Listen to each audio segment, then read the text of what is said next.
கர்த்தரின் சத்தத்தையும் என் விண்ணப்பத்தையும் கேட்டதினால் அவரில் அன்பு கூறுகிறேன்.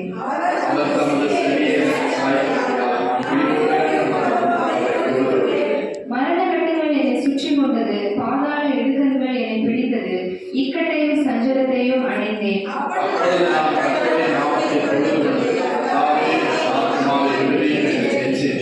கர்த்தர் கிருபையும் நீதியும் உள்ளவர், நம்முடைய தேவன் மனம் உருக்கமானவர்.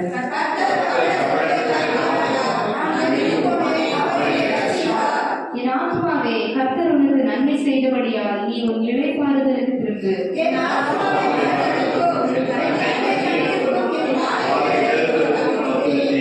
நான் கர்த்தருக்கு முன்பாக ஜீவனுள்ளோர் தேசத்திலே நடப்பேன்.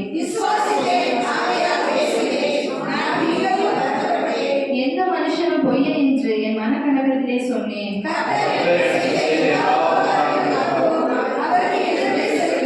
ரட்சிப்பின் பாத்திரத்தை எடுத்துக்கொண்டு கர்த்தருடைய நாமத்தை தொழுது கொள்வேன்.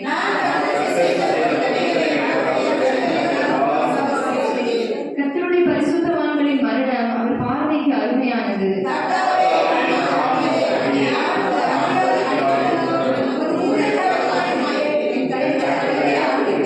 நான் உனக்கு ஸ்தோத்திர பலியை செலுத்தி கர்த்தருடைய நாமத்தை தொழுது கொள்வேன். சேர்ந்து வாசிப்போம்.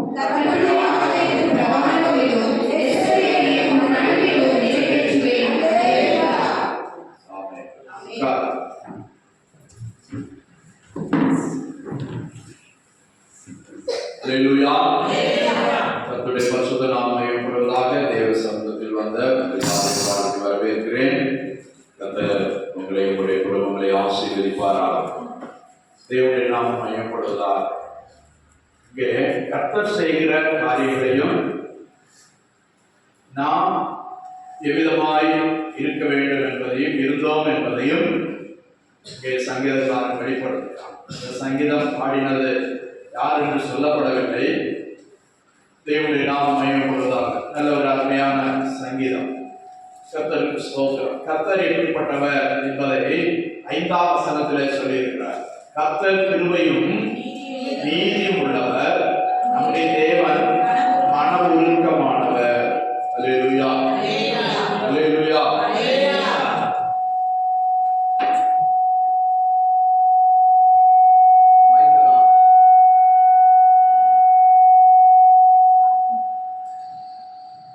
கர்த்தருக்கு ஸ்தோத்திரம். அவர் கிருபை உள்ளவர், நீதி உள்ளவர், நம்முடைய தேவன் மன உருக்கம் உள்ளவர். அல்லேலூயா, கர்த்தருக்கு ஸ்தோத்திரம். அவருடைய குணாதிசயங்களை பற்றி சங்கீதக்காரன் முதலில் சொல்லுகிறார். தேவனுடைய நாமம் மகிமைப்படுவதாக. அடுத்ததாக, என்னை எதற்கெல்லாம் விடுவித்தார், தப்புவித்தார், காப்பாற்றினார் என்று சொல்லுகிறார். தேவனுடைய நாமம் மகிமைப்படுவதாக. இங்கே 7-8 வசனங்களை வாசிக்கும் போது, என் ஆத்மாவே கர்த்தர் உனக்கு நன்மை செய்தபடியால் இளைப்பாறுதலுக்கு திரும்பு. நன்மை செய்திருக்கிறபடியால் அதை நினைத்து நாம் துதித்துக் கொண்டே இருக்க வேண்டும். 8ஆம் வசனத்துல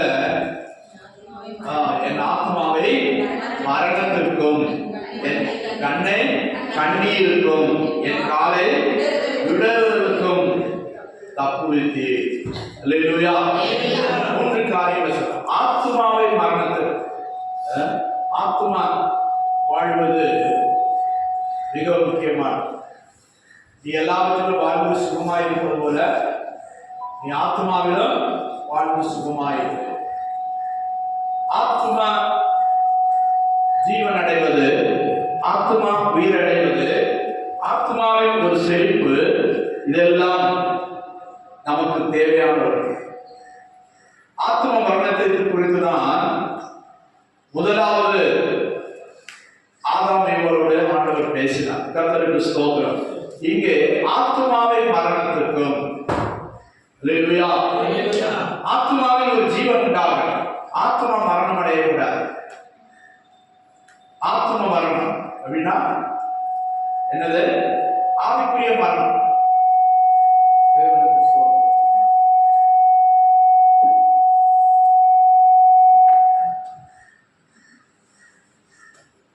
நம்முடைய ஆத்மாவை மரணத்திலிருந்து விடுவித்து ஜீவனுக்கு நேராக நடத்துகிறார். நிச்சய ஜீவனுக்கு நேராக நடத்துகிறார். அல்லேலூயா. நீ அந்த கனியை பறித்து புசிக்கும் நாளிலே சாகவே சாவா என்று சொன்ன. பறித்து புசித்த நாளில செத்தாங்களா? சரீர மரணம் அடையல. ஆனா ஆண்டவர் சொன்னது பொய்யா? உங்களுக்கு ஒரு ஆவிக்குரிய மரணம் சம்பவிச்சு. அதுதான் அது எத்தனை பேர் புரியுறீங்களோ தெரியல. அவங்களுடைய வஸ்திரம், மகிமையின் வஸ்திரம் போயிடுச்சு, கண்கள் திறக்கப்பட்டது, தங்களை தானே நிர்வாணின்னு அறிந்தாங்க. பல காரியங்கள், கர்த்தர் கொடுத்திருந்த எல்லா நன்மை, ஆசீர்வாதங்கள், ஆளுகை, உரிமை எல்லாமே போயிடுச்சு. 7 காரியங்கள் இருக்குது. அல்லேலூயா. அதோட கூட நித்திய ஜீவனை இழந்துட்டாங்க. சொல்றது புரியுதா? நித்திய ஜீவனை கொடுத்திருந்தார். கவனிங்க, 50 வயசு, 60 வயசு, 100 வயசுல சாகணும்னு மனுஷனை படைக்கிற ஆண்டவர் இப்போ ஜீவ விருட்சத்தின் கனியை பறித்து புசித்து அதிலே வளரணும், ஜீவனே வளரணும். வளர்ந்து வளர்ந்து வளர்ந்து ஒரு ஸ்டேஜ் ஆகும்போது பரலோகத்துல அவரை போல மாற்றப்பட்டு அவரோடு கூட இருக்கணும். அல்லேலூயா. வேற எந்த சிருஷ்டிக்கும் எந்த தூதருக்கும் கூட ஆண்டவர் சம அந்தஸ்து கொடுக்கல. புரியுறீங்களா? சூரியன் கூட மாற்றப்படும், அழிக்கப்படும். ஆனால் மனிதனுடைய ஆத்மா அழியாது. ஆத்மா அழியாது. ஒரு மனிதனுக்குள்ள ஒரு ஆத்மா ஜீவன் உண்டாயிடுச்சுன்னா அதுக்கு அழிவே கிடையாது. இந்த சரீரம் மறிக்கலாம், சரீரத்துக்கு மரணம் உண்டு. ஆனால் ஆத்மாவுக்கும் ஜீவனுக்கும் முடிவே இல்லை. ஆனா அந்த ஆத்மாவிலே ஒரு மரணத்தை குறித்து சொல்கிறது என்னவென்றால் தேவனோடு உள்ளதான ஐக்கியம். மரணம் என்று சொன்னால விட்டு பிரிதல், விட்டு பிரிதல். தேவனுடைய நாமம் மையப்படுவதாக. அதனாலதான் அங்கே ஆண்டவர் என்ன செஞ்சாரு? தோட்டத்தை விட்டு விரட்டி விட்டார் என்று சொல்லப்படுகிறது. இனிமே இந்த தோட்டத்துல வரவே கூடாது என்று சொல்லி அவர்களை பிரித்து விட்டார். பிரித்து விட்டது மாத்திரமல்ல, அந்த தோட்டத்தை காப்பதற்கு இப்ப என்ன செய்தாரு? ஒரு சுடர்வெளி பட்டயத்தோடு ஒரு தூதனை அங்கே நிறுத்தி இருக்கிறார். முதல்ல ஆதாமுக்கு சொன்னார், நீ இந்த தோட்டத்தை என்ன செய்யணும்? 2 வேலை கொடுத்தார். தோட்டத்தை பண்படுத்தணும், பாதுகாக்கணும். அவர் அதை செய்யாதபடினால பாம்பின் வேடத்துல பிசாசு உள்ளே வந்து ஏவாளை வஞ்சித்தான். அல்லேலூயா. கர்த்தருக்கு ஸ்தோத்திரம். உனக்கு இங்கே வேலை, ஆண்டவர் சொன்ன காரியத்தை நீ அதை கிரிட்டிசைஸ் பண்ற, அல்லாட்டா அதை பகுப்பாய்வு செய்யற அப்படின்னு சொல்லி அதை அனுப்பல. அது பாருங்க, தந்திரமா அங்கே பாம்பு பேசும்போது யார் இல்ல? ஆதாம் இல்ல. ஏவாள் இடத்துலதான் வந்து பேசி அவளை வஞ்சித்தது என்று சொல்லப்படுது. சரி, எப்படியோ ஒரு மரணம். ஆண்டவர் சொன்னது சாகவே சாவாய். ஆத்மாவில் ஒரு மரணம். ஆத்மா அழிந்து போகல, ஆத்மாவில் ஒரு மரணம். அதனாலதான் ஆண்டவர் தோட்டத்தை விட்டு அவர்களை விரட்டி விட்டார். அல்லேலூயா. கர்த்தருக்கு ஸ்தோத்திரம். ஆத்மாவில் தேவனோடு உள்ளதான ஒரு தொடர்பு அற்று போய்விட்டது. அல்லேலூயா. ஆனா இங்கே சங்கீதக்காரன் சொல்லும்போது என் ஆத்மாவை மரணத்துக்கும் திரும்ப அந்த மரித்த நிலைமையிலிருந்து கர்த்தர் உயிர்ப்பிக்கிறார். அல்லேலூயா. அல்லேலூயா.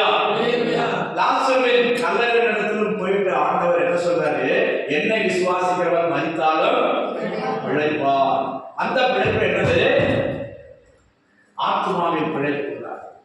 ஆத்மாவின் மரணத்தை சம்பாதித்தவர்கள், பாவத்தில் ஜீவிக்கிறவர்கள், அவர்களுக்கு ஒரு நித்திய ஜீவனை ஆண்டவர் வாக்குத்தத்தம் செய்கிறார். என்னை விசுவாசிக்கிறவர். அப்போ ஆண்டவரை யாரெல்லாம் விசுவாசிக்கிறாங்களோ அவங்களுக்கு ஒரு புதிய பிறப்பு. அல்லேலூயா. அல்லேலூயா. அதான் யோவான் 1:14 சொல்லப்பட்டிருக்கிறது, அவர்கள் மாம்சத்தினாலும் இரத்தத்தினாலும் அல்ல, புருஷனுடைய சித்தத்தினாலும் அல்ல, தேவனாலே பிறந்தவர்கள். அல்லேலூயா. அல்லேலூயா. இறந்தவர்களை குறிச்சு தான் பேசுறாரு, மனுஷர்களை தான் பேசுறாரு. ஆனா எப்படி பிறக்கிறாங்க? திரும்ப தேவனாலே பிறக்கிறாங்க. அதான் ஆத்மா மரணத்திலிருந்து திரும்ப ஒரு பிறப்பு உண்டாகிறது. அல்லேலூயா, அல்லேலூயா. அதற்காகத்தான் நித்திய ஜீவ வசனங்களை அவர்களுக்கு உபதேசித்தார். அல்லேலூயா. அவருடைய வசனங்கள் எப்படிப்பட்டது? நித்திய ஜீவ வசனம், நித்திய ஜீவனை கொடுக்கிற வசனம். யோவான்ல நீங்க முழுசா வாசித்தீங்கன்னா நித்திய ஜீவனை குறித்து அதிகமாக பேசணும். என்னை விசுவாசிக்கிறவன் ஜீவனை கண்டடைகிறான், என்னை கண்டடைகிறவன் ஜீவனை கண்டடைகிறான். என்னுடைய வார்த்தைகள் விசுவாசிக்கிறவனுக்கு நித்திய ஜீவன் உண்டு. இப்படி அநேக தரத்துல சொல்லுகிறார். ஜீவ அப்பம் நானே, நான் ஜீவ தண்ணீரை கொடுக்கிறேன். எல்லாத்துலயும் ஜீவன் வருது பாருங்க. நானே ஜீவ அப்பம், நானே ஜீவ தண்ணீர், நானே மெய்யான திராட்சை செடி. இப்படி ஜீவனுக்கு ஏதுவானதை பேசுகிறார். அப்ப மனிதன் ஆத்மாவிலே மரித்து கிடக்கிறான், பாவத்திலே மரித்து கிடக்கிறான், ஆத்மாவிலே தேவனுமாக உள்ள தொடர்பு அற்றவனாய் இருக்கிறான். அவனை மீண்டுமாய் கொண்டு வருவதற்கு தான் ஆத்மாவிலே ஒரு ஜீவனை கொடுக்கிறார், புது ஜீவனை கொடுக்கிறார். அதுதான் கர்த்தரை தேடணும். நமக்கு அந்த ஜீவன் வந்தபடினால்தான் கர்த்தரை தேடணும், கர்த்தரை ஆராதிக்கணும். அந்த வாஞ்சை நமக்கு உள்ளே வருகிறது. ஏன் மற்றவங்களுக்கு அது இல்லை? சிலர் பல தெய்வங்களை கும்பிடுறாங்க, எவ்வளவு நேரம் கும்பிடுறாங்க? சில நேரம் பண்டிகைக்கு போவாங்க, கொஞ்ச நேரம் இருப்பாங்க, இல்லைன்னா மற்ற நேரம் ஒரு சலாம் போட்டுட்டு என்ன செய்வாங்க? ரொம்ப ரொம்ப நேரம் நடக்கிறதுன்னா சுற்றி வருவாங்க, ஏதோ பண்ணுவாங்க. எனக்கு இந்துக்களை பற்றி தெரியாது, ஆனால் அவங்க செய்ய வேண்டிய சடங்கு ஏதோ செஞ்சுட்டு கொடுக்க வேண்டியதை கொடுத்துட்டு போயிடுவாங்க. நம்மள மாதிரி இருந்து ஆராதனை கிடையாது. ஜீவனுள்ள தேவனை நாம் ஆராதிக்கிறது போல நாம் மற்றவர்கள் ஆராதிப்பது கிடையாது. அல்லேலூயா. இப்ப நமக்கு ஜீவனை தந்திருக்கிறார், அந்த ஜீவன் பரிபூர்ணப்பட நான் வந்தேன். அல்லேலூயா. ஜீவனை கொடுக்கவும் ஜீவனை பரிபூர்ணப்பட வந்தேன். அல்லேலூயா, அல்லேலூயா.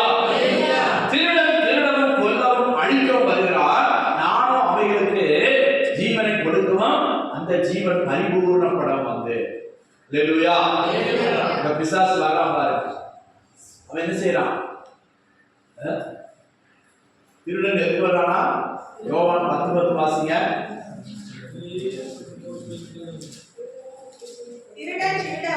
திருடவும் கொல்லவும் அழிக்கவும் வருகிறானே அங்கே வேறொன்றுக்கும் வரான். 3 காரியத்தை அவன் செய்யறான். சொல்லுங்க. திருடன் திருடுறான், திருடவும் கொல்லவும் ஒன்று குற்றுயிராக போட்டு அப்புறம் அழிச்சிடான். அல்லேலூயா. நல்லா புரிந்து கொள்ளுங்க. திருடன் வேலை அவன் ஆதி முதல் கொண்டு யாரா இருக்கிறான்? ஆதி முதல் கொண்டு திருடனாக இருக்கிறான். யாரு? பிசாசு. நம்ம சமாதானத்தை எடுத்து போடுறான். பாவம் செய்ய தூண்டுகிறவன் அவன் தான், பாவம் செய்ய தூண்டுகிறவன் அவன் தான். இந்த நல்ல சமாரியன் ஓமையில ஆண்டவர் சொல்லும் போது, திருடன் கையில் அகப்பட்ட அந்த கள்ளர் கையில் அகப்பட்ட அவனை முதல்ல என்ன செய்யறான்? காயப்படுத்துகிறான். அவன் வஸ்திரத்தை உரிஞ்சிட்டான், வஸ்திரத்தை நல்ல வஸ்திரத்தை உரிஞ்சிட்டான், அடிச்சுட்டு அப்படியே போட்டு போகல, வஸ்திரத்தை உரிகிறான். அதான் அங்க நம்ம பார்க்கிறோம், ஆதாமுடைய ஏவாளுடைய வஸ்திரத்தை என்ன செஞ்சுட்டான்? வஸ்திரத்தை உரிஞ்சிட்டான். அந்த மகிழ்ச்சியின் வஸ்திரம் போயிடுச்சு. அல்லேலூயா. அதை திருடிட்டான், அதாவது அதை சேதப்படுத்திட்டான். அதான் திருடன் திருடவும் கொல்லவும் அழிக்கவும். அங்கே பார்க்கும்போது அவனை குற்றுயிராய் விட்டு போனான். நல்ல சமாரியர்கள் ஓமையில என்ன சொல்லப்படுது? அவனை காயப்படுத்தி அவன்கிட்ட இருக்கிறதெல்லாம் பறிச்சுட்டு அவன் என்ன செய்யறான்? குற்றுயிராய் குற்றுயிர்களா குற்றுயிர் போல வருமா அப்படின்னா என்ன? செத்தாலும் சாகலாம், விளைச்சாலும் கிடைக்கலாம். ஏற்கனவே சீரியஸா அவனை விட்டுட்டு போறான். அப்ப இதுதான் பிசாசானவனுடைய வேலை. தேவனுடைய நாமம் மகிமைப்படுவதாக. ஆனா ஆண்டவராய் இயேசு என்ன சொல்கிறார்? அது அடுத்த வசனம், அந்த யோவான் 10 அதிகாரத்துல, நானும் அவைகளுக்கு ஜீவன் உண்டாகும், அது பரிபூரணப்படும் வந்தேன். அல்லேலூயா. அவர் செய்கிற வேலை என்னது? ஆண்டவராய் இயேசு செய்கிற வேலை என்னது? கர்த்தருக்கு ஸ்தோத்திரம். அவன் திருடுறான், நம்மகிட்ட இருக்கிறத சமாதானத்தை எடுத்து போடுறான், நம்மகிட்ட இருக்கிறத கொள்ளையாடுறான், நம்மள மனச எப்படி வாக்குறான்? சமாதானம் இழந்து நஷ்டப்பட்ட மனுஷன் தான் சில நேரம் என்ன செய்யறான்? தற்கொலை பண்ணிக்கிறான். அதான் ஜீவனை குற்றுவீரா கொலவீராகிறான். காசு இல்லாதவன் சாகுறது இல்லை. நல்லா யோசிச்சு பாருங்க. காசு இல்லாதவன் தான் சாகுறான்னு சொல்ல முடியாது. சமாதானம் இருதயத்தில் சமாதானம் நஷ்டப்படும் போது இனி நான் எப்படி வாழ்வேன்? வாழ்வதற்கு எனக்கு என்ன இருக்குது? இனி வாழ்வதற்கு என்ன பிரயோஜனம்? அப்படின்னு அந்த நிலைமைக்கு வருகிறவன் தான் மனிதன். அல்லேலூயா. கர்த்தருக்கு ஸ்தோத்திரம். அப்படிப்பட்டவர்கள் தான் ஆண்டவர் உயிர்ப்பிக்கிறார், சமாதானத்தை கொடுக்கிறார். என்னுடைய சமாதானத்தை உங்களுக்கு வைத்துப் போகிறேன் என்று சொன்னார். அல்லேலூயா. சமாதானத்தின் தேவன் தாமே உங்களை முற்றிலும் ஆசீர்வதிப்பாராக, உங்களை முற்றிலும் பரிசுத்தமாக்குவாராக. சமாதானத்தின் தேவன் உங்களோடு கூட இருப்பாராக. நம்முடைய தேவன் சமாதானத்தின் தேவன். அல்லேலூயா. இழந்து போனதை தேடவும் ரட்சிக்கவுமே மனுஷகுமாரன் வந்திருக்கிறார். இழந்து போனதை தேட. அல்லேலூயா. இழந்து போன ஜீவனை திரும்ப கொடுக்க, ஆத்மாவிலே அவனை உயிர்ப்பிக்க, ஆத்மாவிலே அவனை செழிப்புள்ளவனாய் சந்தோஷமுள்ளவனாய் மாற்ற, ஒரு நம்பிக்கை உள்ளவனாய் மாற்ற கர்த்தர் பூமியிலே வந்திருக்கிறார். அல்லேலூயா. அல்லேலூயா. ஒருத்தர் கூட சொன்னா, நான் உன்னை பின்பற்றி வருகிறேன், முதல்ல போய் எங்க அப்பாவை அடக்கம் பண்ணிட்டு வர. அல்லேலூயா. புரியுதா? புரியுதா? முதல்ல நான் போய் எங்க அப்பாவை, அவன் சொன்னது தப்பா ரைட்டா? சரியா தப்பா? நான் ஆண்டவர் சொல்றாரு, செத்தவனை செத்தவன் அடக்கம் பண்ண. செத்தவனை செத்தவன் எப்படி அடக்கம் பண்ண முடியும்?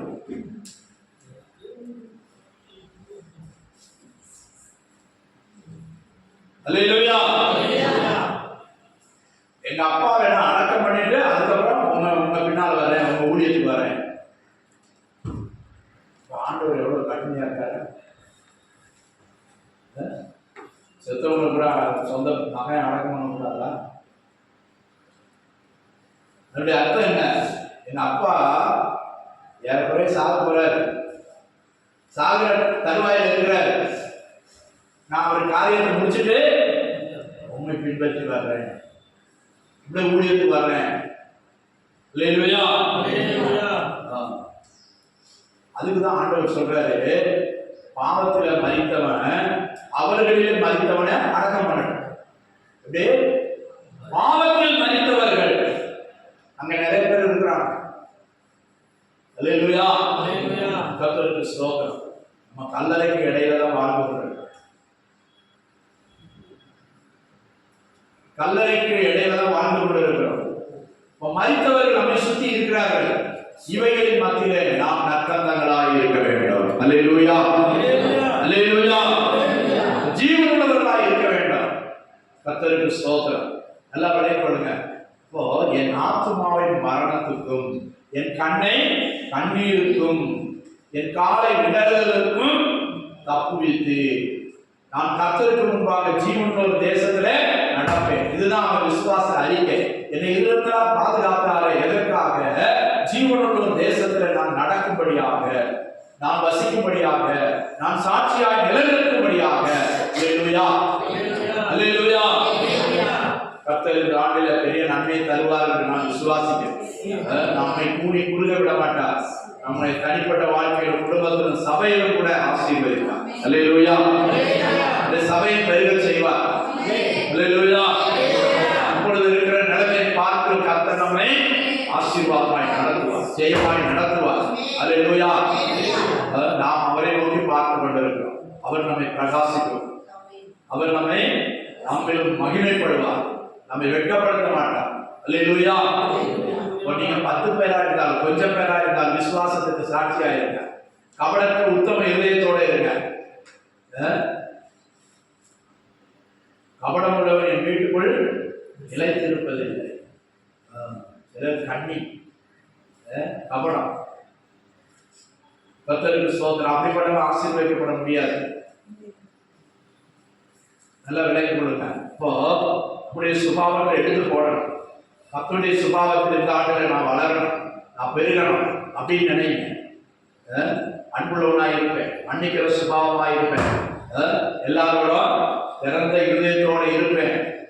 அப்படிப்பட்ட சுபாவத்துல நாம் பெருகுவோம். அப்போ நம்மை நம்முடைய குடும்பத்தின் ஊழியர்களை ஆசீர்வதிப்பார்.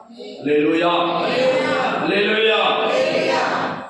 பாருங்க, தன்னை பற்றி சொல்லும் போது இதெல்லாம் எனக்கு செய்தார், நான் கர்த்தருக்கு முன்பாக ஜீவனோர் தேசத்தில் நடப்பேன், விசுவாசித்தேன், ஆகையால் பேசுகிறேன், நான் மிகுதி வருத்தப்பட்டேன்.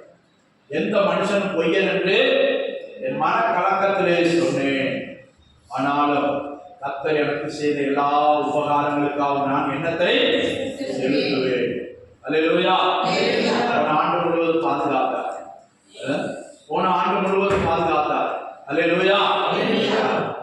நேற்றை கூட பாருங்க, ஒரு நாட்டின் பிரதமரையே அரெஸ்ட் பண்ண, ஒரு நாட்டின் பிரதமர் கைப்பியா பிடிச்சிட்டு கை வளர்ந்து போட்டு இருந்தாங்க.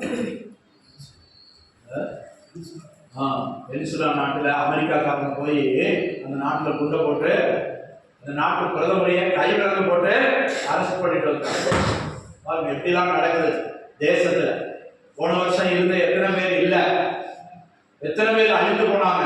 கொஞ்சம் யோசிச்சு பார்க்கறீங்களா? என்ன எனக்கு என்ன நன்மை இருக்குது, நான் என்ன நன்மை செஞ்சுட்டேன், நான் ஆண்டவருக்கு என்ன கொடுத்துட்டேன் செஞ்சுட்டேன். ஆனா என்ன வைத்திருக்கிறாரு, என்னை உயிரோடு வைத்திருக்கிறாரு, என் குடும்பத்தை பாதுகாத்திருக்கிறாரு, என்னை ஜீவனுள்ள தேசத்துல வைத்திருக்கிறாரு. சங்கீதக்காரன் சொல்கிறான், கர்த்தர் எனக்கு செய்த உபகாரங்களுக்கு நான் என்னத்தை செலுத்துவேன். நம்ம என்ன கொடுத்தா ஆண்டவர் திருப்தியாவார், நம்ம என்ன கொடுத்தா திருப்தியாவார். காலத்துல காலத்துல கொடுத்துடலாமா? அது முறையில் டூப்ளிகேட்டா இருக்கு சார். என்னத்தை கொடுத்தா ஆண்டவர் திருப்திப்படுவாரு? ஆண்டவர் செய்த நன்மைக்கு உபகாரங்களுக்கா? அல்லேலூயா. சங்கீதக்காரன் என்ன சொல்கிறான்? அவர் செய்த உபகாரங்களுக்கு நான் என்னத்தை செலுத்துவேன், ரட்சிப்பின் பாத்திரத்தை எடுத்துக்கொண்டு நான் அவரை தொழுது கொள்வேன். அல்லேலூயா. அதுதான் நம்ம ஜீவியத்தில் செய்யக்கூடியது. ரட்சிப்பின் பாத்திரம். அவர் என்னை ரட்சித்தாரே, இந்த ரட்சிப்பை நினைத்து என்னை அழிவின் பாதையில் போய்கொண்டது என்ன, தெய்வமல்லாத வழியில போய்கொண்டது என்ன, ஜீவனுள்ள தேவன் என்னை ரட்சித்தாரே, என்னை அவருடைய ரத்தத்தினாலே மீட்டுக் கொண்டாரே, என்னை அவருக்கு சொந்தமாக்கினாரே, அவருடைய மகனாய் மாற்றினாரே என்று ரட்சிப்பின் பாத்திரத்தை எடுத்துக்கொண்டு அவரை தொழுது கொள்வதே அல்லாமல் வேற ஒரு நன்மையும் நம்ம அவருக்கு செய்ய முடியாது. அல்லேலூயா. அவர் அதுதான் சொல்றார், இந்த ஜனத்தை எனக்கென்று ஏற்படுத்தினேன், இந்த ஊரில் இந்த பகுதியில இந்த ஜனத்தை எனக்கென்று ஏற்படுத்தினேன், இவர்கள் என் துதியை சொல்லி வருவார். துதியில தான் பிரியப்படுறார், துதியில தான் ஆண்டவர் மகிமைப்படுறார், துதியில தான் ஆண்டவர் மகிழ்கிறார். அல்லேலூயா. அல்லேலூயா. நீ எதை கொடுத்து நான் ஆண்டவரை திருப்திப்படுத்த முடியாது. துதியும் ஸ்தோத்திரம், துதியும் ஸ்தோத்திரம், அவருக்கு செலுத்துகிற நன்றி, அதுதான் அவருக்கு நேரம் கொடுக்கிற காணிக்க. புரியுதா? இங்க போடுற காணிக்கை கர்த்தர் ஆசீர்வதிப்பார், 100 மடங்கு பிரதிபலனை கொடுப்பார். ஆனா துதியும் ஸ்தோத்திரம் அவருக்கு நேரிட்டு அவருக்கு செலுத்துவது. புரியுதா? இதெல்லாம் இதன் மூலமாக நாம் செலுத்துவது. ஆனா துதியும் ஸ்தோத்திரமும் அவருக்கு நேரிட்டு செலுத்துறோம். அதான் அந்த பலியில பிரியப்படுகிறார். உதடுகளின் கனியாகிய ஸ்தோத்திர பலியில தேவன் பிரியமாய் இருக்கிறார். அல்லேலூயா. அல்லேலூயா. அதைத்தான் இங்கே சங்கீதக்காரன் சொல்றார், ரட்சிப்பின் பாத்திரத்தை நான் எடுத்துக்கொண்டு என் தேவனை தொழுது கொள்வேன். அல்லேலூயா. அடுத்து நம்முடைய பொருத்தனைகளை அவருக்கு செலுத்தணும். ஆண்டவர் நமக்கு செய்யும் போது, நன்மை செய்யும் போது அவருக்கு பொருத்தனைகளை செலுத்தணும். அது ஆவிக்குரிய பொருத்தனையா இருந்தாலும் சரி, உலக பிரகாரமான பொருத்தனைகளா இருந்தாலும் சரி. பொருத்தனைனா ஆண்டவர் சமூகத்தில் நாம் செய்கிற பொருத்தனை, உடன்படிக்கை. கர்த்தருக்கு ஸ்தோத்திரம். அவைகளை ஜனங்களுக்கு முன்பாக 14ஆம் வசனம் வாசிங்க. நான் கர்த்தருக்கு செய்த பொருத்தனைகளை அவருடைய ஜனங்கள் எல்லாருக்கும் முன்பாக செலுத்துவேன். அல்லேலூயா. தேவனுடைய நாமம் மகிமைப்படுவதாக. 17ஆம் வசனம். நான் உமக்கு ஸ்தோத்திர பலியை செலுத்தி கர்த்தருடைய நாமத்தை தொழுது கொள்ளுவேன். இல்ல, நான் கர்த்தருக்கு செய்த பொருத்தனைகளை அவருடைய ஜனங்கள் எல்லாருக்கும் முன்பாகவும் கர்த்தருடைய ஆலயத்தின் பிரகாரங்களிலும் எருசலேமே உன் நடுவிலும் நிறைவேற்றுவேன். அல்லேலூயா. கர்த்தருக்கு ஸ்தோத்திரம். பாருங்க, 2 தடவை பொருத்தனை. வருஷத்தின் ஆரம்பத்துல நீங்க என்னென்ன பொருத்தனை பண்றீங்க? ஆவிக்குரிய பொருத்தனை என்ன? இந்த ஆண்டில கர்த்தர் எனக்கு இந்த நன்மையை செய்தால் நான் அவருக்கு இதை செலுத்துவேன். இந்த ஆண்டில நான் தினமும் கர்த்தருக்கு போன ஆண்டை காட்டிலும் அதிகமாக செவிப்பேன், அதிகமாக வேத வாசிப்பேன், அதிகமாக ஆண்டவரை தியானிப்பேன், அதிகமாக ஆண்டவர் சமூகத்தில் இருப்பேன். பொருத்தனை பண்றீங்களா? அல்லேலூயா. சரி, எந்த பொருத்தனையும் பண்றது கிடையாது, எதையும் நிறைவேற்றது. சாட்சி சொன்னார், நான் எதுவுமே பொருத்தனை பண்ணல, எதையுமே உடைக்கல. எப்படி பொருத்தனை பண்ணா தானே அதை நிறைவேற்றுறது, இல்லாட்டா நிறைவேற்றலன்னு சொல்ல முடியும். நான் எதையுமே பண்றது கிடையாது, எதையுமே பொருத்தனை பண்றது கிடையாது, அதை உடைக்கிறது கிடையாது. வேற எதுவாக போச்சுல. சங்கீதக்காரன் சொல்றான், நான் பொருத்தனை பண்ணி அந்த சபையின் நடுவே நிறைவேற்றுகிறேன். அல்லேலூயா. நீங்க என்ன பொருத்தனை பண்ணீங்க? உங்க உள்ளத்துல கேட்டுப்பாரு, இந்த ஆண்டில என்ன பொருத்தனை பண்ணீங்க? அல்லேலூயா. கர்த்தருக்கு ஸ்தோத்திரம். அவருக்கு ஜெபம் பண்ணாராம், ஆண்டவருக்கு சொப்பனம் பண்ணாராம், வேலை கேட்டு. ஆவிக்குரிய விதத்தில் என்ன பொருத்தனை பண்ணீங்க? கர்த்தர் எனக்கு இதை தந்தால் நான் அவருக்கு இதை செலுத்துவேன். அல்லேலூயா. காணிக்கை மற்ற காரியங்களை குறித்து பேசுறது நம்ம ஆட்கள்லாம் நிலைமைகள் எனக்கு தெரியும். போன மாசத்துல நீங்க நிறைய நன்மை செஞ்சீங்க, ஆண்டவர் அதுக்கேற்ற பிரதிபலனை கொடுப்பார். அல்லேலூயா. ஆனா ஆவிக்குரிய காரியங்களை பொருத்தனை செய்யுங்க. போன வருஷத்தை காட்டிலும் நான் இந்த வருஷம் ஆண்டவரோட நெருங்கி ஜீவிப்பேன், கொஞ்சம் கூட ஆண்டவருக்கு பிரியமாய் ஜீவிப்பேன், கொஞ்சம் கூட ஆண்டவருடைய காரியங்களை நான் உற்சாகமாய் இருப்பேன். அல்லேலூயா. புதிய ஆண்டுல தேவன் நம்மை கொண்டு வந்திருக்கிறார். எத்தனை பேர் கிடைக்க பாக்கியம் இல்லை? சிலர் புதிய ஆண்டுல வந்தாலும் ஆவிக்குரிய நன்மைகளை அனுபவிக்க ருசிக்க முடியாதவர்களா இருக்கிறாங்க. கர்த்தர் உன்னை ருசிக்க பண்ணி இருக்கிறார். கர்த்தர் நல்லவர் என்பதை நீங்க ருசித்து பார்க்க கர்த்தர் உங்களுக்கு உதவி செய்திருக்கிறார். அல்லேலூயா. ரட்சிப்பின் பாத்திரத்தை எடுத்துக்கொண்டு ஆண்டவரை தொழுது கொள்வேன். எவ்வளவு வாஞ்சியா சொன்னாங்க. அல்லேலூயா. அல்லேலூயா. நேற்று கூட ஒரு பாட்டு பாடும், வாஞ்ச விருப்பம் என்று சொல்லி.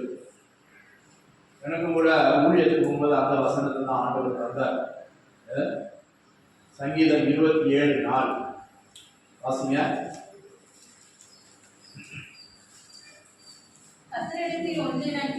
கர்த்தரிடத்தில் ஒன்றை நான் கேட்டேன், அதையே நாடுவேன். நான் கர்த்தருடைய மகிமையை பார்க்கும்படியாகவும் அவருடைய ஆலயத்தில் ஆராய்ச்சி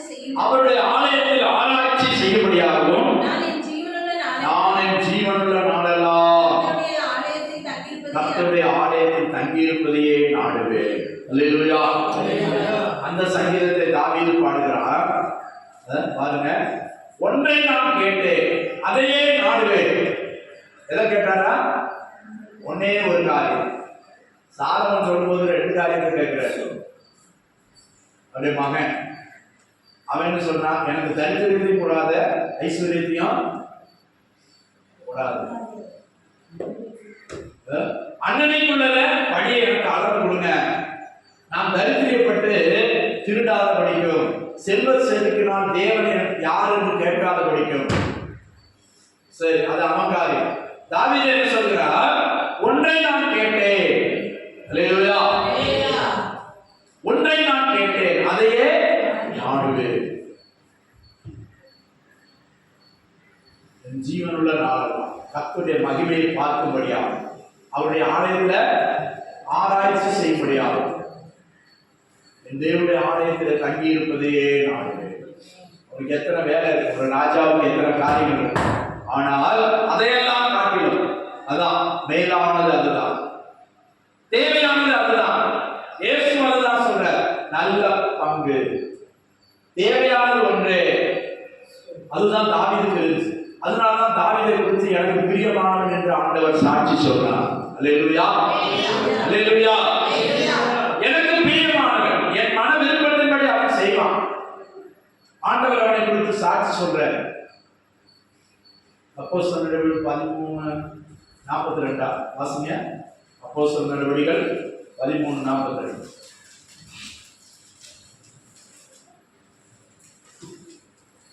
அவர்கள் யூதருடைய ஜெப ஆலயத்திலிருந்து புறப்பட்டு வருகையில் 22.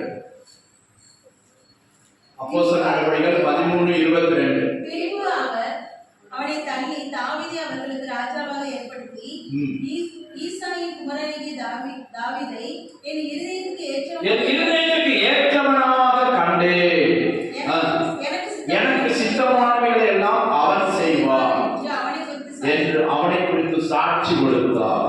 அல்லேலூயா, அல்லேலூயா. ஆண்டவரிடத்துல சாட்சி வாங்கணும். மனுஷரை கூட ஏமாத்திடலாம், மனுஷரிடத்துல சாட்சி வாங்கிடலாம். ஆனா தாவீதை குறித்து ஆண்டவர் சாட்சி சொல்கிறார் என்று இங்கே அப்போஸ்தலர் சொல்லுகிறார். அல்லேலூயா. எனக்கு சித்தமானதை, எனக்கு பிரியமானதை செய்வான். இன்னைக்கு அவங்கள அப்படிப்பட்டவங்கள தான் ஆண்டவர் தேடுறார். மனுஷனுக்கு பிரியமானது அல்ல, மனுஷனுக்கு பிரியமானது அல்ல, தேவனுக்கு பிரியமானதை எவன் செய்கிறான் அவனை கொண்டு கர்த்தர் பெரிய காரியங்களை செய்வார். நீ செய்ய நினைச்சாலே போதும். புரியுதா? தேவனுடைய நாமம் மகிமைப்படுவதா? அவன் செய்ய நினைத்தான். அவர் சொல்றாரு அந்த வசன ஆரம்பத்தில், அவர் அவனை தள்ளி, எவனை தள்ளி? அவனுக்கு முன்பாக இருந்த ராஜாவாகிய சவுலை தள்ளி தாவீதுக்கு ஒரு சிங்காசனத்தை, அந்த சிங்காசனத்தை கொடுக்கிறார். சவுல் ராஜாவாகும் போது தாவீது பிறக்கவே இல்லை. அல்லேலூயா, கர்த்தருக்கு ஸ்தோத்திரம். எப்படின்னா தாவீது 30 வயசுல ராஜாவா, சவுல் 40 வருஷம் ராஜாவா இருந்தான். 30ல 40 கழிச்சா அல்லேலூயா -10. அவன் ராஜாவாகும் போது இவன் பிறக்கவே இல்லை. ஆனா ராஜாவான பிற்பாடு ஆண்டவருக்கு அவன் மன நோவா இருந்தான். கர்த்தருக்கு ஸ்தோத்திரம். 2 வருஷம் தான் சரியான ராஜாவா இருந்தான். 2வது வருஷமே கர்த்தர் அவனை தள்ளிட்டார், வெறும் ரப்பர் ஸ்டாம்பா மாத்திட்டார். 40 வருஷம் இருந்தான், சும்மா பேருக்கு தான் இருந்தான். தேவனால் அனுப்பப்பட்ட பொன்னால ஆவி அவனை அலங்கரித்தது என்று சொல்லப்பட்டது. சரி, அப்ப அவர் அவனை தள்ளி தாவீதை அவர்களுக்கு ராஜாவா ஏற்படுத்தினார். அல்லேலூயா, அல்லேலூயா. கர்த்தருக்கு ஸ்தோத்திரம். அவன் தான் சொல்றான், ஒன்றை நான் கேட்டேன். அதுதான் பிள்ளைகளை படிக்க சொல்றேன். சொன்னா நீங்களும் படிச்சு கொள்ளுங்க. ஒன்றை நான் கேட்டேன், அதையே நாடுவேன். தேவனுடைய மகிமையை பார்க்க எத்தனை பேர் விரும்புறீங்க? மோசே கேட்டான், ஆண்டவரே உங்களுடைய மகிமை எனக்கு காண்பி. உடைய மகிமை, மகிமை எங்க இருக்குது? மகிமை எங்க இருக்குது? ஆலயத்தில் இருக்குது. அவருடைய முகத்தில் இருக்குது. அவருடைய முகத்தின் அறிவாகி ஒளி. அதுதான் சொன்னாரு, என் முகத்தை ஒருவனும் கண்டு உயிரோடு இருக்க முடியாது. நீ கேட்கறது நல்ல காரியம், ஆனா சாதாரணமான மனுஷன் முகமுகமா தேவனை பார்க்க முடியாது. தேவனை ஒருவனும் ஒரு காலம் கண்டதில்லை. நான் கடந்து போவேன்,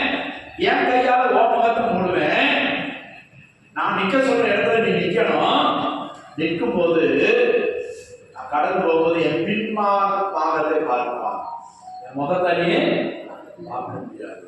அல்லேலூயா. ஆனா அவனை குறித்து கடைசியில சாட்சி கொடுக்கிறாரு, தேவனோடு முகமுகமாய் பேசினவன் சரி மோசே. முகத்தை பார்க்க விரும்புகிறான், தேவனுடைய முகத்தை தரிசிக்க விரும்புகிறான், மகிமையை பார்க்க விரும்புகிறான்.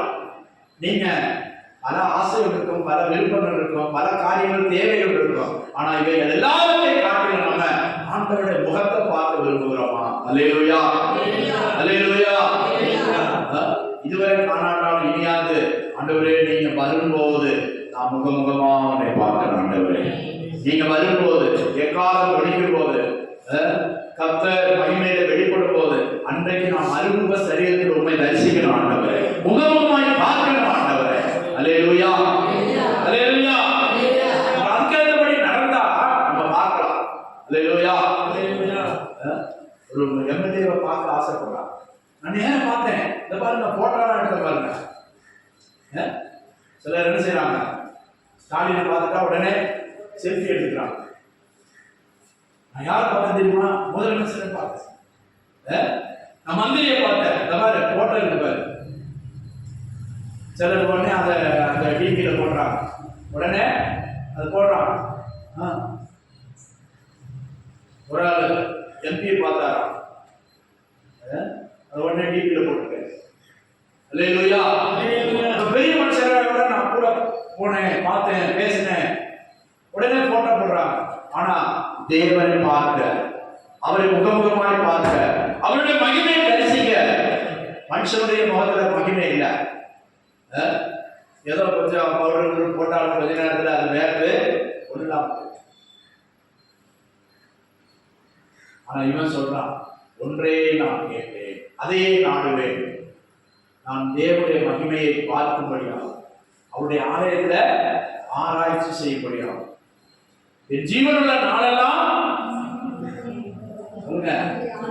ஆலயத்தில் தங்கி இருப்பதையே நாடுவேன். அல்லேலூயா. இன்னொரு இடத்துல சொல்றான், அவருடைய வாசற்படியில காத்திருப்பதை நாடுவேன். ஒரு ராஜா சொல்றான், வாசற்படியில காத்திருப்பதையே நாடுவேன். கொஞ்ச நாளைக்கு முன்னால கேரளா முன்னாள் முதலமைச்சர்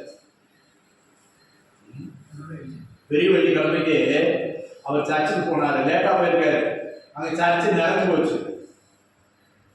முதலமைச்சர் கிறிஸ்தவர் உம்மன்சாமி அவர் பேர். போனாரு, சர்ச்சு நிறைஞ்சு போச்சு.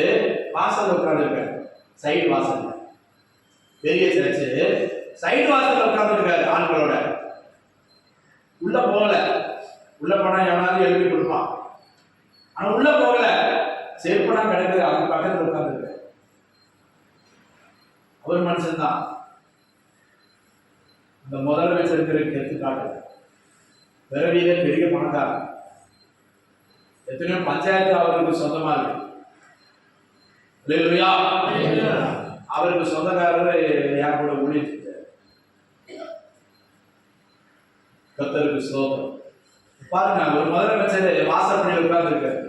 தாவீது சொல்கிறான், நான் அவருடைய வாசற்படியில நித்தமும் காத்திருப்பதை நாடுவேன். அல்லேலூயா. மனுஷனுடைய பெருமை விடுதலைக்கு வழிவகுக்கு, ஆனா மனுஷனுடைய தாழ்மை அவங்களை உயர்த்து. அல்லேலூயா, அல்லேலூயா. அவர் என்னென்னமோ கேசெல்லாம் போட்டு பார்த்தாங்க, ஒன்றும் படிக்கல, ஜெயிக்கல. கர்த்தருக்கு ஸ்தோத்திரம். பாருங்க, தாவீதையும் அவனை கொல்வதற்கு சவுலை வேட்டையாடி தேடினான், எங்கேயுமே போனான். ஒரு ராஜா நினைச்சா ஒரு மனுஷனை கொல்ல முடியாதா? கர்த்தர் ஒப்பு கொடுக்கல, கர்த்தர் விட்டு கொடுக்கல. அல்லேலூயா. அவன் வாஞ்சையெல்லாம் என்ன தேவனுடைய ஆலயத்துக்கு போகணும், அவருடைய முகத்தை தரிசிக்கணும், அவருடைய மகிமையை பார்க்கணும். அன்னைக்கு இது மாதிரி கட்டடமா ஆலயம் இல்லை. தாவீது நாட்கள்ல கட்டடமா ஆலயம் இல்லை.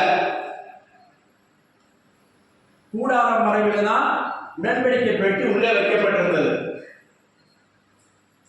அன்னைக்கு பாஸ்டர் இல்ல, உபதேசிக்க பைபிள் இல்ல, பழைய பாட்டு அந்த நியாயப்பிரமாணமும் கற்பனைகள் தான் இருந்துச்சு, அதுவும் தோல் சுருள்ல இருந்துச்சு, அதை தான் வாசிக்கணும். ஆனா அவன் என்ன சொல்றான், உங்களுடைய ஆலயத்துல ஆராய்ச்சி செய்யணும். அல்லேலூயா. எதை ஆராய்ச்சி செய்யணும்? என் ஆபிரகாம், என் பூர்வ பிதாக்களாகிய ஆபிரகாமுக்கு, ஈசாக்குக்கு, யாக்கோபுக்கு செய்த நற்கிரியைகளை நான் தியானிக்கணும். அல்லேலூயா. நான் அதை ஆராய்ச்சி செய்யணும். எப்படி சிவந்த சமுத்திரத்தை கடந்து என் பூர்வ பிதாக்களை கொண்டு வந்தீரே, வனாந்தரத்தில் நடத்தினீரே, இதை நினைச்சு பார்க்கணும், ஆராய்ச்சி செய்யணும். நீங்க எத்தனை தடவை ஆராய்ச்சி செஞ்சிருக்கீங்க வேத புத்தகத்தை? உங்களுக்கு ஆண்டவர் சுருக்கமா தாய்மொழியில நல்ல பைண்டிங் பண்ண பைபிளை கொடுத்துருக்காரு. அடக்க ஒழுக்கமா தோல் சுருள் எவ்வளவு இருக்கும்? ஒரு சாப்டர், ஒரு ஒரு ஒரு அதிகாரமே எவ்வளவு பெருசா இருக்கும்? இப்படி எழுத்துக்கள்லாம் பெருசா இருக்கும். அப்ப அதுல ஒண்ணுன்னா தேடி பார்க்கணும். மோசை எழுதுனதெல்லாம் கர்த்தருக்கு ஸ்தோத்திரம். அப்ப அந்த காலத்துல இருந்ததுக்கு இன்றைக்கு நவீன காலத்துல நமக்கு அடக்க ஒடுக்கமாய் பைபிளை கையில கொடுத்துருக்கிறார் 66 புத்தகம். ஆனா நீங்க எத்தனை பேர் ஆராயுறீங்க? வேதத்தை ஆராய்ந்து பாருங்கள், அதனால் உங்களுக்கு நன்மை உண்டாகும், பிரயோஜனம் உண்டாகும். ஆனா இன்னைக்கு உள்ள தலைமுறை வேதத்தை படிக்குதா? அல்லேலூயா. மனுஷன் எதையோ கட்டுக்கதைகளை வேதம் என்று சொல்லுகிறான். பிராணங்களையும் அது இதையும் இதிகாசங்களையும், சரி அது அவங்க காரியம், நமக்கு தேவையில்லை. ஆனால் கர்த்தர் உனக்கு தன்னுடைய வாயிலிருந்து பிறந்த வார்த்தைகளை எழுதி கொடுத்திருக்கிறார். என் வேத வார்த்தைகளை அவர்களுக்கு எழுதி கொடுத்தேன், அவர்களோ அதை அந்நிய காரியமாக எண்ணினார்கள். அல்லேலூயா, அல்லேலூயா.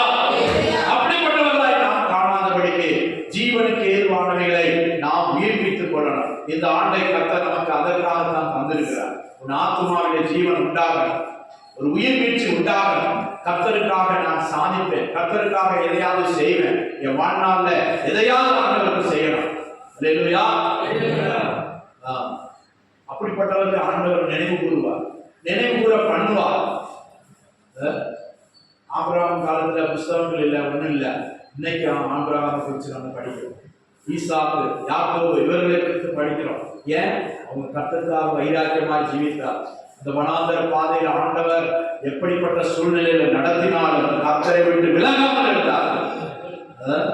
ஆபிரகாமுடைய விசுவாசத்தை ஈசாக்கு பின்பற்றினார், ஈசாக்குடைய விசுவாசத்தை யாக்கோபு பின்பற்றினார், யாக்கோபுடைய விசுவாசத்தை யோசேப்பும், யாக்கோபுடைய 12 குமாரர்களும் அவங்க தன்னுடைய தகப்பனை கனப்படுத்தி மரியாதை செலுத்தி தங்களுடைய பூர்வ பிதாக்களின் தேவனை மறக்காதிருந்தார்கள். ஆனபடினால்தான் கர்த்தர் அவர்களை சொன்ன வாக்கின்படியே விடுவித்து, எகிப்திலிருந்து விடுவித்து பாலும் தேவன் ஓடுகிற கானான் தேசத்துக்கு கொண்டு வந்தார். அல்லேலூயா, அல்லேலூயா. அப்ப நாம் வீட்டில் இருக்கும் போது, வேலை செய்யும் போது ஸ்தோத்திர பலிகளை செலுத்துகிறோமா? துதி செலுத்துகிறோமா? கர்த்தருக்கு ஸ்தோத்திரம். பாருங்க, நான் உனக்கு ஸ்தோத்திர பலிகளை செலுத்தி கர்த்தருடைய நாமத்தை பொழுது கொள்ளுவேன். ஆலயத்துல தான் பொழுது கொள்ளணும், வீட்டில் வேலை செய்யும் போது எல்லா இடங்களிலும் நம்முடைய இருதய ஆண்டவரை துதித்துக் கொண்டே இருக்கிற, வேற சிந்தனைகளுக்கு வேற காரியங்களுக்கு இடக்கூடாதபடி இந்த ஆண்டில கர்த்தர் என்ன செய்ய போறாரு தெரியாது. ஆனால் காலங்கள், சூழ்நிலைகள் மனிதனுக்கு பயத்தையும் இனி என்ன நடக்குமோ என்பதை குறித்ததான ஒரு கேள்வியை ராஜாக்களுக்கும் அதிகாரிகளுக்குமே நாட்டை ஆளுகிறவர்களுக்குமே என்ன நடக்கும் என்பதை குறித்து பயந்து கொண்டு இருக்கிறார்கள். யார் யார் மேல முதல்ல கொண்டு போடுவாங்க காத்து கொண்டு இருக்கிறார். கர்த்தருக்கு ஸ்தோத்திரம். எங்க பார்த்தாலும் யுத்தம் அப்படியே முறுமுறுன்னு இருக்குது. புரியுதா புரியலையா? சீனா தைவானை நெருங்கி போட்டு எப்ப முடிக்கலாம்னு பார்த்துருக்கா. ரஷ்யா உக்ரைனை நெருங்கி போடுறது. அமெரிக்கா பாருங்க வெனிசுலாவை பிடிச்சிருச்சு. மற்ற நாடுகள்லாம் எதிர்ப்பு தெரிவிக்கிறது. பாகிஸ்தானும் இந்தியாவும் கீழ் பாம்பு போல இருக்கு. இப்படி ஒவ்வொரு நாடுகளும், சவுதி அரேபியாவும் ஐக்கிய அரபு எமிரேட் 2 முஸ்லீம் நாடுகள், அவங்களுக்குள்ளே சண்டை. இப்படி ஒவ்வொரு நாடுகளும் எப்ப எதை தாக்கலாம் என்று கொண்டு இருக்கு. மனிதனுக்கு சமாதானம் இல்லை, மனிதனுக்கு நிம்மதி இல்லை, இளைப்பாறுதல் இல்லை. அடுத்த நாள் எப்படி இருப்போம் என்று சொல்ல முடியல. பண மதிப்புகள் குறைந்து கொண்டு இருக்கிறது, விலைவாசி ஏறிக்கொண்டு இருக்கிறது. தேசத்துல அமைதி சமாதானத்தை காண்போமா என்று ஒரு நிரந்தரமான சூழ்நிலைகள் இல்லை. இவைகளின் மத்தியில கர்த்தர் உனக்கு நித்திய ஜீவனை தந்திருக்கிறார், நித்திய நம்பிக்கையை தந்திருக்கிறார். இந்த மாயமான உலகத்துல தேவனுடைய கிருபைகளை நன்மைகளை பெற்று அனுபவிக்கும்படியாக கர்த்தர் நம்மை தேர்ந்தெடுத்திருக்கிறார். கொஞ்சம் பேரை தேர்ந்தெடுத்து கர்த்தர் பெரிய காரியங்கள் செய்து கொண்டிருக்கிறார். அல்லேலூயா. உபாகமம் 7:7 என்ன சொல்லியிருக்குது? நீ ஜனம் பெருத்த ஜாதியை நான் உன்னை தெரிந்து கொள்ளல, நான் கொஞ்சம் பேரா இருக்கிறதுனால உன்னை தெரிந்து கொண்டேன். உபாகமம் 7:7 வாசிங்க. சகல ஜனங்களிலும் நீங்கள் திரட்சியான ஜனம் என்று கர்த்தர் உங்கள் பேரில் அன்பு வைத்து உங்களை தெரிந்து கொள்ளவில்லை. நீங்கள் சகல ஜனங்களிலும் கொஞ்சமாய் இருந்தீர்கள். அல்லேலூயா. அல்லேலூயா. சென்னையிலேயே புது வருஷம் 50,000 பேர் சேர்ந்து ஒரு இடத்துல ஆராதிச்சிருக்காங்க. 30,000 பேர், 25,000 பேர், ஆயிரக்கணக்கில் ஆராதிச்சவங்க இருக்காங்க. நம்ம ஒரு 50 பேர் ஆராதிச்சோம். அல்லேலூயா. அந்த திருப்தியில நீங்க நிறைய பேர் லீவ் போட்டாங்க. கர்த்தருக்கு ஸ்தோத்திரம். 1ஆம் தேதி போயாச்சு. சரி, எங்க இருந்தாலும் கர்த்தர் ஆசீர்வதிங்க. அல்லேலூயா. அப்போ ஆலயத்தில் அவருடைய பொருத்தனைகளை நிறைவேற்றுங்கள். நான் என்ன பொருத்தனை செய்தேன், நான் என்ன தீர்மானம் செய்தேன், தீர்மானம் எடுங்க. இந்த ஆண்டில தீர்மானம் எடுங்க. ஆவிக்குரிய தீர்மானம் எடுங்க. ஆவிக்குரிய பொருத்தனை. பொருத்தனைனா ஆண்டவரோடு செய்கிற, நீர் இதை செய்தால் நான் இதை செய்வேன். அல்லேலூயா. அல்லேலூயா. ஆவிக்குரிய சரீர பிரகாரமான காரியங்களா கர்த்தருக்கு பொருத்தனை செய்வோம். பொருத்தனை செய்து அவரோடு நெருங்குவோம். ஒரு ஆளோட உடன்படிக்கை செய்தா 2 பேருமா ஒப்பந்தம், கொஞ்சம் கூட நெருக்கம் என்று அர்த்தம். கர்த்தருக்கு ஸ்தோத்திரம். விதமாய் தேவனுக்கு நாம் நன்றி செலுத்த கடமைப்பட்டவர்களாய் இருக்கிறோம். அல்லேலூயா. அல்லேலூயா. ஆவிக்குரிய ஆசீர்வாதங்களை அவர் அளவிடாமல் தந்து கொண்டிருக்கிறார். தேவ சமூகத்தில் வருவதெல்லாம் அவனை நிறைந்து கொண்டிருக்கிறார். தேவையில்லாதவைகளை சிந்தித்து கவலைப்பட்டு கடங்காத. கர்த்தர் உனக்கு வைத்திருக்கிற நன்மைகளை எதிர்பார்த்து நோக்கி கொண்டு ஓடு. அல்லேலூயா. அல்லேலூயா. ஆண்டவர் என்ன சொல்றாரு? மரண பரியந்தம் உண்மையாய் ஜீவ கிரீடத்தை உனக்கு தருவேன். அல்லேலூயா. பாருங்க, அந்த சங்கீதத்தில் கூட 2ஆம் வசனத்துல சங்கீதக்காரர் சொல்றார், அவர் தமது செவியை எனக்கு சாய்த்தபடி நான் உயிரோடு இருக்கும் அளவு அவரை தொழுது கொள்வேன். கொஞ்ச நாள் அல்ல, கொஞ்ச காலம் அல்ல, சில மாதங்கள் அல்ல. சில பிரச்சனைகள் வரும்போது ஆண்டவரை மறந்துறாங்க, விட்டுறாங்க, பின்வாங்கி போகிறாங்க. அல்லேலூயா. சங்கீதக்காரன் என்ன சொல்றார்? உயிரோடு இருக்கும் அளவும் அவரை தொழுது கொள்வேன். மரண கட்டுகள் என்னை சுற்றி கொண்டது, பாதாள இடுக்கண்கள் என்னை பிடித்துக் கொண்டது, இக்கட்டையும் சஞ்சலத்தையும் அடைந்து அப்பொழுது நான் கர்த்தருடைய நாமத்தை தொழுது கொண்டு கர்த்தாவே ஆத்மாவை விடுவியும் என்று கெஞ்சினான். இன்னொரு ராஜாவோட கெஞ்சினான். யார் தெரியுமா? மனாசே. மனாசே கெஞ்சினானா? எப்ப கெஞ்சினா? அவங்க அப்பா எசேக்கியா கர்த்தரை தேடும்படி எல்லா ஜனத்தையும் ஒருமுகப்படுத்தினானா, பண்டிகை கொண்டாடினான், பழைய ஆசரிப்புகளை நினைவு கூர்ந்தான், ரொம்ப ஆண்டவருக்கு பிரியமானவைகளை செய்யலாம் எசேக்கியா. அதனால அவனுக்கு முதுகுல ஒரு ராஜபடவை கேட்டீங்களா? முதுகுல அந்த ஸ்பைனல் கார்ட்ல வரும், பல கண்ணு இருக்கும், அதுல பிதுக்க முடியாது. சரத்தை நல்ல நடு எலும்புல வரும், விளவர் பெரிய இது ஒன்றும் செய்ய முடியாது. ஆனா ஆண்டவரை நோக்கி முகம் திரும்பி ஜெபம் பண்ணான். நான் என்ன பொல்லாப்பு செய்தேன் ஆண்டவரே, எனக்கு இந்த வியாதி வந்திருக்கு. தீர்க்கதரிசி சொல்றான், நீ உன் வீட்டு காரியத்தை ஒழுங்குபடுத்தி நீ பிழைக்க மாட்டான். ஆனா தன்னை தாழ்த்தி சோரோடு திரும்பிக்கிட்டு கண்ணீரோடு ஜெபித்தானா. அல்லேலூயா. கண்ணீரோடு ஜெபித்த போது இந்த சொல்லி இருக்கிற மாதிரி நான் கெஞ்சினேன், நான் கர்த்தருடைய நாமத்தை தொழுது கொண்டு கர்த்தாவே என் ஆத்துமாவை விடுவியும் என்று கெஞ்சினேன், கர்த்தரின் சத்தத்தை கேட்டார். அல்லேலூயா. எசேக்கியாவின் சத்தத்தை கேட்டார். அப்படிப்பட்டவனுக்கு பிறந்த மகன் எப்படி இருந்தான்? எருசலேமிலே 4 கோவிலை கட்டினான். 4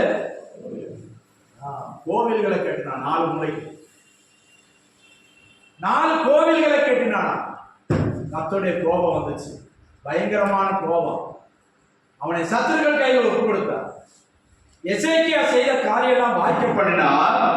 ஆனா மகன் செய்த கொடுமை. இப்போ ஒரு ராஜா நல்லா இருந்தா தான் ஜனங்கள் நல்லா இருப்பாங்க.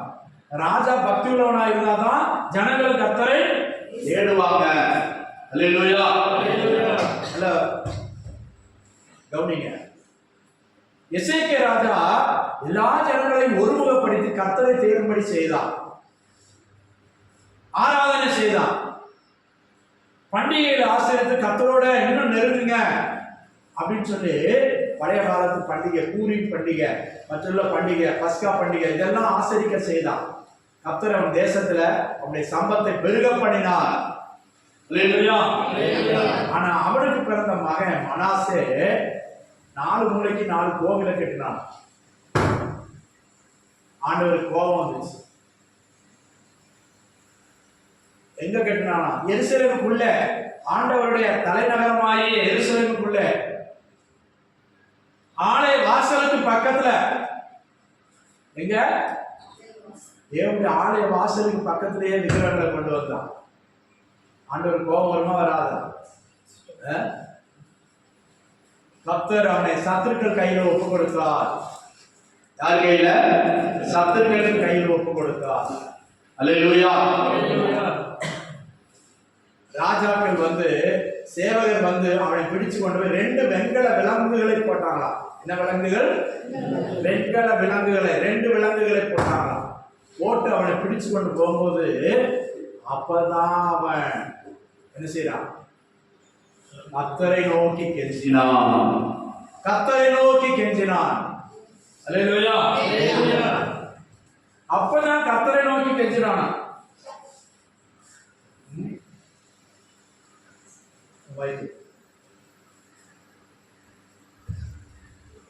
ராஜாக்களுடைய புஸ்தகத்துல 4ஆம் புஸ்தகத்துல அவனை குறித்து எழுதியிருக்கிறது.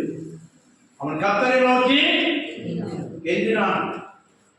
எவனாவது போலீஸ்காரன் பிடிச்சிட்டு போகும்போது விடுவானா? திருடன. ஆனா அவன் கெஞ்சுதல ஆண்டவர் கேட்டார். பாருங்க, எவ்வளவு பாவம் செஞ்சவன், எவ்வளவு பெரிய பாவம் செஞ்சான். ஆண்டவரை துக்கப்படுத்துகிற பாவம் செஞ்சவனையே அவன் கெஞ்சுதலுக்கு கர்த்தர் இறங்கினான். அல்லேலூயா. அல்லேலூயா. இந்த வருஷம் ஆண்டவரை நோக்கி நீ கெஞ்சு. உன் குடும்பத்தில் ஒரு மாற்றம், ஒரு தனிப்பட்ட வாழ்க்கையில் ஒரு மாற்றம். ஆண்டவரை நோக்கி கெஞ்சுவோம். அல்லேலூயா. அங்கே சங்கீதக்காரன் சொல்லுகிறான், என் ஆத்துமாவை விடுவேன் என்று கெஞ்சினேன். அம்மா கூட சொன்னாங்க, ஆண்டவரை நோக்கி கெஞ்சு, ஆண்டவரை நோக்கி கெஞ்சு. அல்லேலூயா. நீங்களும் கெஞ்சுங்க. எந்த சூழ்நிலைக்கும் ஒரு விடுதலை தர முடியும். ஆண்டவரை கண்ணீரோட கதறுங்க. தனியா உட்கார்ந்து ஆண்டவரை நோக்கி கதறுங்க. ஆண்டவரை நோக்கி கேளுங்க. சூழ்நிலைகளுக்கு மாற்றத்தை கர்த்தர் தருவார். அல்லேலூயா. அல்லேலூயா. கர்த்தருக்கு ஸ்தோத்திரம். யோனா சென்ற படகு என்ன செஞ்சு? தத்தளித்தது. பயங்கர காற்று, அலை, முன்னேறி செல்ல முடியல. ஆனா யோனாவை தண்ணீரை தூக்கி போட்ட உடனே என்னாச்சு? உடனே நின்றுச்சு. ஆனா அவனை கொண்டாரா ஆண்டவரு, நீ நாடா தப்பு செஞ்சவன், உன்னை நான் சும்மா விட மாட்டேன், நீ எந்த வழியில போற, நம்ம என்ன செய்வான்? கண்டிக்க பார்ப்போம். ஆனா அவனுக்கு ஒரு மீனை கட்டளையிட்டார். பெரிய மீன், திமுகலாம் தான் நினைக்கிறேன். பெரிய மீன் சுகமா உள்ள போயிருக்கான். அந்த நீளத்திற்கு சொல்றாங்க, அது வாயில நம்ம இப்படி நேரம் நின்றாலும் 6 அடிக்கு மேல வாய் திறக்கணும். அப்படி நின்றுட்டே உள்ள போலாம். பாருங்க, இவங்களையும் காப்பாத்தினாரு, அவனையும் காப்பாத்தினார். அவன் செஞ்ச தப்புக்கு ஆண்டவர் தண்டிக்கல. அல்லேலூயா, தண்டிக்கல. யாரெல்லாம் ஆண்டவரை நோக்கி கெஞ்சுறாங்களோ, யாரெல்லாம் ஆண்டவரை நோக்கி கதறாங்களோ, கூப்பிடுறாங்களோ, கர்த்தர் அவர்கள் எல்லாம் விடுவிக்கிறார். அந்த மனாசே பாருங்க, திரும்ப அரண்மனைக்கு வர உதவி செய்தார். அந்த நேரத்திலே ஜெபம் பண்ணான். எப்போ விலங்கு போட்டு பிடிச்சு கொண்டு போகும்போது சத்தமா ஜெபம் பண்ணிருப்பானா? நான் ஜெபம் பண்ணிருக்கான், மனசுலே ஜெபம் பண்ணிருக்கான். ஒரு கையில கிடைக்கிற எதிரிய கிடைச்சா வருவாங்களா? இந்த ராஜாவை பிடிச்ச அவங்க ராஜாவை கொண்டு போய் விடும்போது அவனுக்கு எவ்வளவு அவார்டு கிடைக்கும், எவ்வளவு பேர் பிரஸ்தாபப்படும். ராஜாவே கையிலே பிடிச்சிட்டு வந்தியா? ஆனா கர்த்தர் அந்த மனாசேயுடைய கெஞ்சுதலுக்கு கர்த்தர் இறங்கினார். அல்லேலூயா. நீங்க எத்தனை பேர் கெஞ்சி கேட்கிறீங்க, ஆண்டவரே என் மேல் இரக்கமாயிரும்? இயேசுவோட கதறி ஜெபித்தார். இயேசு கெத்செமனே தோட்டத்துல தன்னை மரணத்திலிருந்து விடுவிக்க வல்லவரை நோக்கி அவர் உரத்த சத்தத்தோடு கண்ணீரோடும் வேண்டுதல் செய்து தன்னுடைய பயபக்தி நிமித்தம் கேட்கப்பட்டது. அல்லேலூயா, அல்லேலூயா. நம்மை ஆத்தும மரணத்திலிருந்து விடுவிக்க வல்லவர் ஒருவர் தான். அல்லேலூயா. நமக்காக ஜீவன் தந்தவர். அப்போ இந்த ஆண்டவரே என் ஆத்துமாவை பாதுகார், என் ஆத்துமாவை மரண வல்லடிகளுக்கு விலக்கி தப்புவையும் ஆண்டவரே, நான் உமக்காய் ஜீவிப்பேன், உமக்காய் ஜீவிப்பேன். எனக்கு என்ன முடியும்னு சொல்லாதீங்க. இருக்கிற இடத்துல படுத்துட்டு கூட ஜெபிக்கலாம், படுக்கையில இருந்து கூட ஜெபிக்கலாம். அல்லேலூயா. கர்த்தர் கேட்பார். யோனா எங்க இருந்து ஜெபம்னா, மீன் எங்க இருக்குது? கடல்ல இருக்குது, தண்ணிக்கு அடியில. அப்ப அங்க இருந்து எப்படி மேல சிக்னல் கிடைக்கும்? அங்க யாரும் டவர் வச்சிருக்கா? கடலின் ஆழத்துக்கு போனேன், கடல் பாசி என்னை சுற்றி கொண்டது. கடல் பாசி எங்க இருக்கும்? சிலருக்கு உபாசிச்சவன்னா முடியாது. ஒரு காய்ச்சல் வரட்டும், 2 நாளா பச்சை தண்ணியே குடிக்கலையா அப்படிப்பாங்க. ஒரு நாள் உபாசம் எடுப்பா, அதெல்லாம் முடியாது, செத்தாலும் செத்துக்க. காய்ச்சல் வந்தா, ஏதாவது வயிற்று வலி வந்தா,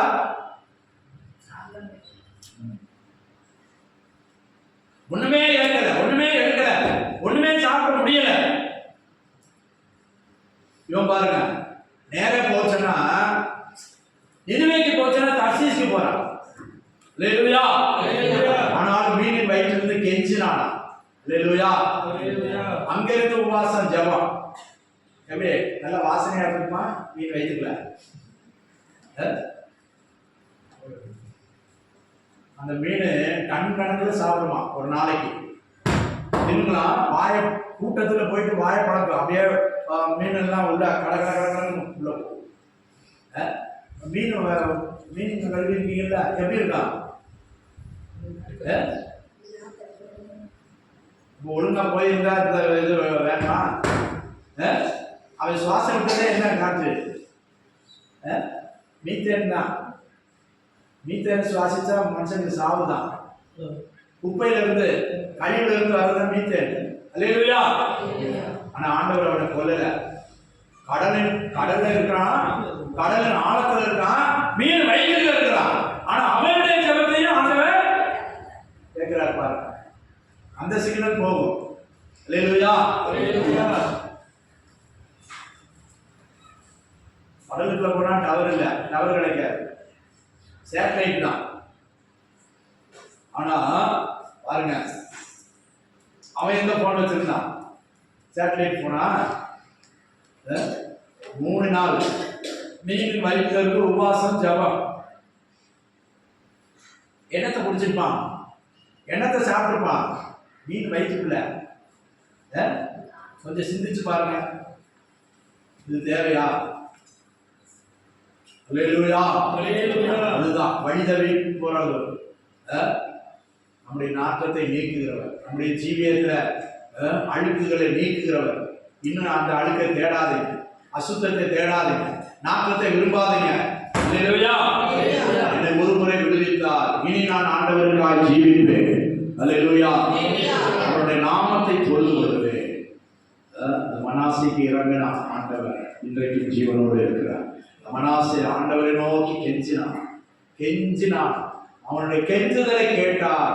அப்பதான் கர்த்தர் நல்லவர்னு உணர்ந்தான். அவங்க அப்பா எவ்வளவு பக்தி உள்ளவர், எவ்வளவு தேவனை ஆராதிச்சவர். அப்பெல்லாம் அவனுக்கு அறிவு வரல. அவனை விலங்கு போட்ட போது உன்னை விலங்கு போட்டு பிசாசு அடிமைப்படுத்தும் முன்னே நீ மனம் திரும்பி மனம் மாறி ஆண்டவருடைய வழிக்கு வந்துரு. அல்லேலூயா. புதிய ஏற்பாட்டில் லூக்காவில் சொல்லி இருக்குது, உன்னை குற்றவாளின்னு சொல்லி அவன் அடிமைப்படுத்தி எங்க கொண்டு போகும்போது போர் சேவர் உன்னை நீதிபதி இடத்துல கொண்டு போறதுக்கு முன்னாலே, நீதிபதி உன்னை தண்டனை விதிக்க முன்னாலே அவனோட நல்மனம் பொருந்து, உன் எதிராளியோட நல்மனம் பொருந்து ஆண்டவர் சொல்லிக் கொடுக்கிறார். ரோமன். அல்லேலூயா. ஆண்டவருடைய அந்த மன்னிப்பையும் சகிப்புத்தன்மை நாம பரிசோதிக்க கூடாது. அல்லேலூயா. ஆண்டவர் சமூகத்தில் கெஞ்ச வேண்டிய நேரத்தில் கெஞ்சுங்க, தாழ்மைப்பட வேண்டிய நேரத்தில் தாழ்மைப்படுங்க, துதிக்க வேண்டிய நேரத்தில் துதிங்க, ஜெபிக்க வேண்டிய நேரத்தில் ஜெபிங்க, ஆண்டவர் சமூகத்துக்கு வர வேண்டிய நேரத்தில் ஓடி வாருங்க. அல்லேலூயா. அந்த தாவீது தான் சொல்றான், ஆண்டவருடைய ஆலயத்துக்கு போவோம் வாருங்கள் என்று சொன்னபோது என் உள்ளம் மகிழ்ச்சியாயிருந்தது. அல்லேலூயா. இன்னைக்கு சர்ச்சுக்கு போகணும்னா எவ்வளவு மகிழ்ச்சியா இருக்கு? மகிழ்ச்சியா இருக்கா? மகிழ்ச்சியா இருக்கா? நீங்க 9 மணிக்கு வந்தது யாரு? மகிழ்ச்சி இருந்துச்சுன்னா 9 மணிக்கு வருவீங்க. ஐயா தான் சார் மியூசிக் போடுற ஐயா தான். கர்த்தருக்கு ஸ்தோத்திரம். வேற யாராவது வந்து எப்போ? அல்லேலூயா. கர்த்தருக்கு ஸ்தோத்திரம். ஆலயத்துக்கு போவோம் வாருங்கள் என்று சொன்னபோது எனக்கு மகிழ்ச்சியா இருந்தது, சந்தோஷமா இருந்தது. ஆனா அவனை சவுல் காடு மேல விரட்டி அடிச்சிட்டான். ஆலயத்து பக்கமே வரல, கூடாரமா இருந்துச்சு, அதுக்குள்ள ஒரு பெட்டி இருந்துச்சு, சாட்சி பெட்டி, அதுதான் அவங்க ஆலயம். அதுக்கு கூட போக முடியல. பண்டிகை ஆசிரியக்கிற ஜனங்களோட நான் போய் வந்தேனே, எனக்கு இப்ப போக முடியலையே. அல்லேலூயா. அவனுடைய வார்த்தை அப்படியே இருக்கு. அம்மாவுக்கு சிலர் பண்டிகை கூட வரல, கிறிஸ்துமஸ் இல்ல, புது வருஷம் இல்லை. அல்லேலூயா. சரி, ஆண்டவர் தான் கேட்கிறேன். அப்போ சங்கீதக்காரன் சொல்லுகிறான், ஒன்றை நான் கேட்டேன் அதையே நாடுகிறேன், தேவனுடைய மகிமை பார்க்க முடியாது. அவருடைய ஆலயத்துல ஆராய்ச்சி செய்யப்படுகிறா, வேதத்தை ரகசியங்களை ஆராய்ச்சி செய்யப்படுகிறா. அவருடைய ஆலயத்தில் தங்கி இருப்பதையே நாடுவேன். அல்லேலூயா. அல்லேலூயா. அங்கே வாசிக்கும் போது கெஞ்சுகிறான், பொருத்தனை செலுத்துகிறான். நான் சபையின் நடுவிலே ஆண்டவருக்கு பொருத்தனைகளை செலுத்துவேன். அல்லேலூயா.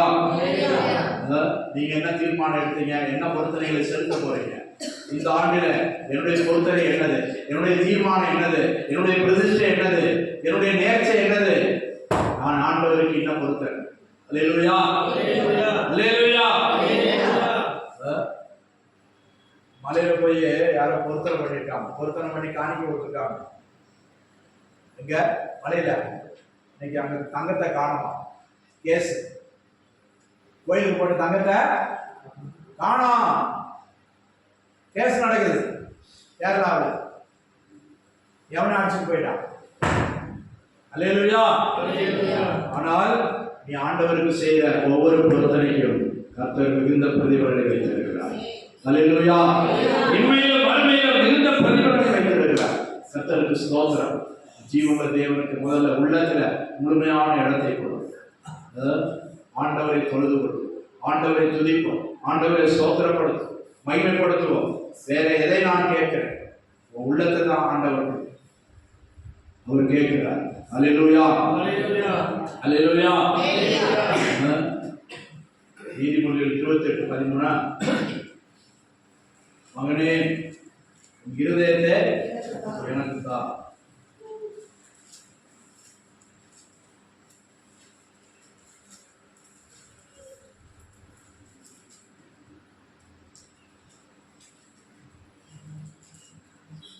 பாவங்களை மறைக்கிறவன் வாழ்க்கை. அல்லேலூயா, அல்லேலூயா. தேவனுடைய நாமம் மகிமைப்படுவதாக.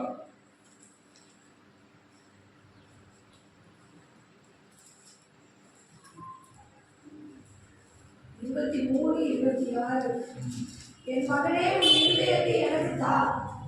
நீதிமொழிகள் 23:26. என் மகனே என் மகனே உன் இருதயத்தை எனக்கு தா. உன் இருதயத்தை எனக்கு தா. உன் கண்கள் என் வழிகளை நோக்குவதாக. கண்கள் என் வழிகளை நோக்குவதாக. அல்லேலூயா, அல்லேலூயா. இதே தெய்வம்னு வேற யாரையும் சினிமாக்காரனை கொண்டாடாதீங்க. போய் செத்துக்கிட்டு இருக்காங்க. கர்த்தருக்கு ஸ்தோத்திரம். ஆண்டவர் சொல்றாரு, என் மகனே உன் இருதயத்தை எனக்கு தா. என் மகளே உன் இருதயத்தை எனக்கு தா. உன் கண்கள் என் வழிகளை நோக்குவதாக. அல்லேலூயா, தான் கேட்கிறார். இருதயத்தில் வாசம் பண்ண விரும்புகிறார். இருதயமே ஆலயம். அல்லேலூயா, அல்லேலூயா. சமஸ்கிருதத்தில் சொல்றாங்க, காத்திரமே ஷேர்கிறான். காத்திரம்னா இருதயம். இருதயமே ஸ்ரீகோவில். அதெல்லாம் தேவன் வாசம் பண்ண விரும்புகிறார். அல்லேலூயா, அதை நாம் ஆண்டவருக்கு ஒப்புக் கொடுப்போம். அங்கே இருந்து துதி ஸ்தோத்திரங்கள் புறப்படட்டும்.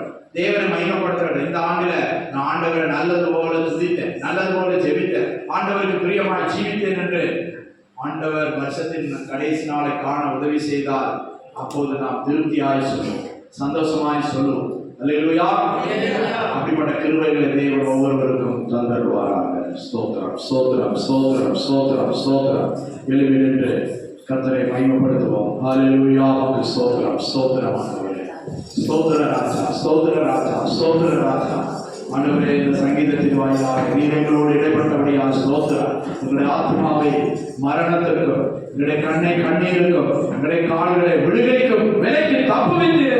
ஸ்தோத்திரமாட்டவரே, ஸ்தோத்திரமாட்டவரே. நான் உயிரோடு இருக்கும் நாளெல்லாம் நான் கர்த்தரை தொழுதுகொள்வேன், நான் கர்த்தரை மகிமைப்படுத்துவேன், நான் கர்த்தருக்காக ஜீவிப்பேன். கொஞ்ச கால வாழ்க்கை, ஒரே ஒரு வாழ்க்கை, அது இயேசுவுக்காக, அது என் இயேசுவுக்காக, எனக்காக ஜீவன் தந்த இயேசுவுக்காக. ஹalleluya, ஹalleluya, ஹalleluya. ஆவியும்